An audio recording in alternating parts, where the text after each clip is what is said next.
Greetings, this is Ron Smalik, and I'm reading Catching Fire. This is the second book in the Hunger Games trilogy by Suzanne Collins. I'm reading the book and giving you my thoughts on each chapter in groups of two. Hope you enjoy. Alright, so Chapter 5 of Catching Fire picks up immediately after their visit to District 11. They spend the next few minutes with Haymitch. He leads them to sort of a private space where Katniss comes clean to Peeta about everything that's going on, about the fear of uprising, and then Peeta's reaction to that. Then they basically go from district to district. They go to dinners, they get on the train, they go to parties, they get on the train. It doesn't go into a lot of detail, but it becomes this sort of chaotic blur of trying to not get any other district in trouble. They can sense a lot of the emotion from some of the districts, like 8, 4, and 3, I think were the ones quoted in the book, that, you know, these districts are unhappy and it's coming to the surface, and Katniss is a big part of that, whereas other districts, you know, almost don't want them there. And by the time they get to District 1 and they hear the name of the tribute for the boy from District 1 who she killed, she realizes now that she didn't know his name, and that, you know, she didn't really know any of the names of the characters in Book 1 until she, you know, was told them. They were just this faceless, meaningless, you know, target to her or threat to her. So that is good. I'm really glad that the author brought this out in Book 2, because it was something I noticed as an undercurrent in Book 1. Now, this part here is like, you know, the part where I'm starting to wonder where this is going. But basically, okay, so basically at this point, they're talking about a public marriage proposal where Peeta's proposing to Katniss and she's going to accept in front of a big crowd while they're being interviewed by Caesar. And I just don't understand, like, why are they getting married so quickly? I mean, even in you know, the media hype of celebrities, do they really need to get married this quickly?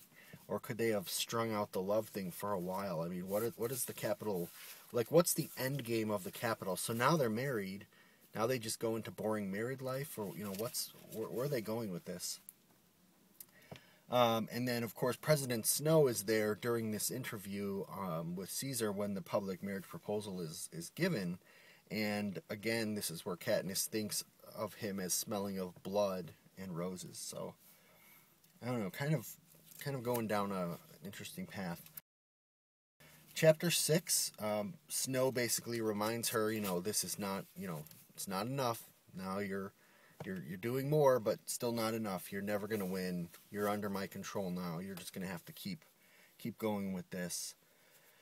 They get back to District 12, and then I guess there's another, I don't know, I don't know if I have this wrong in my notes, because I see that there's seems like there's another interview with the president and Caesar. Maybe that's right.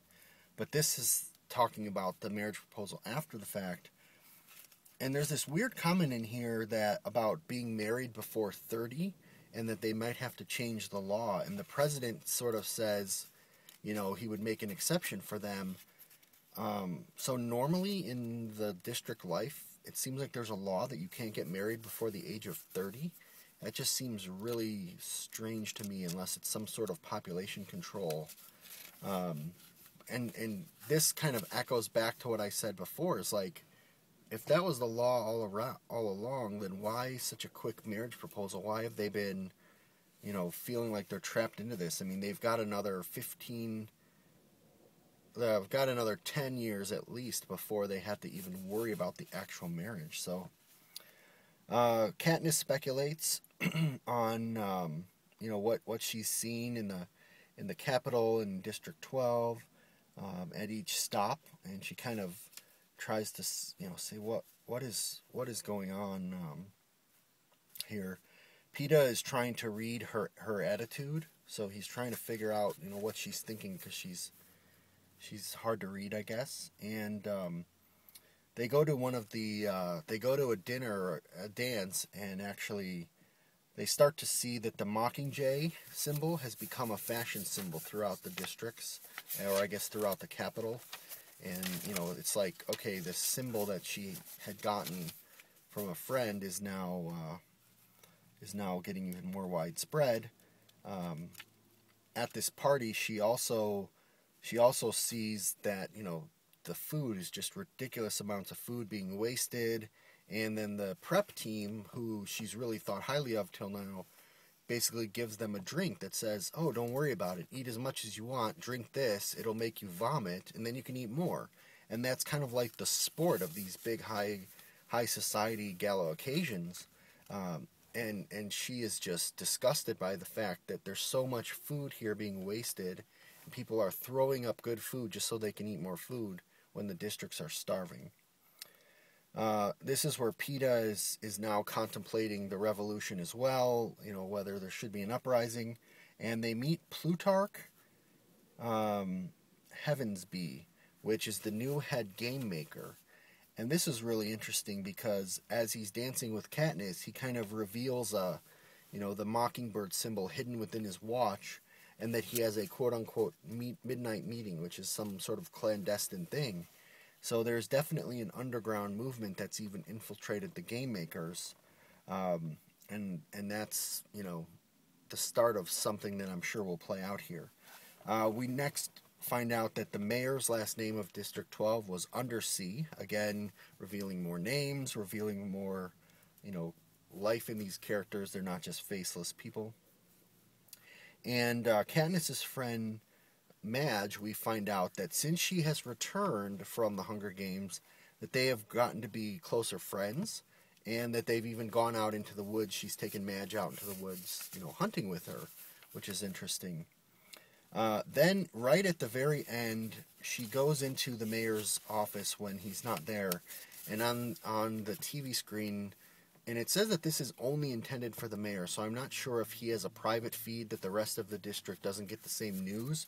But basically, they show an update on the uprising in District 8. So now Katniss thinks, whoa, I know what happened in 11 when we were there. I knew 8 had this undercurrent of tension, but apparently now District 8 is in a full uprising. So she's like, what have I done?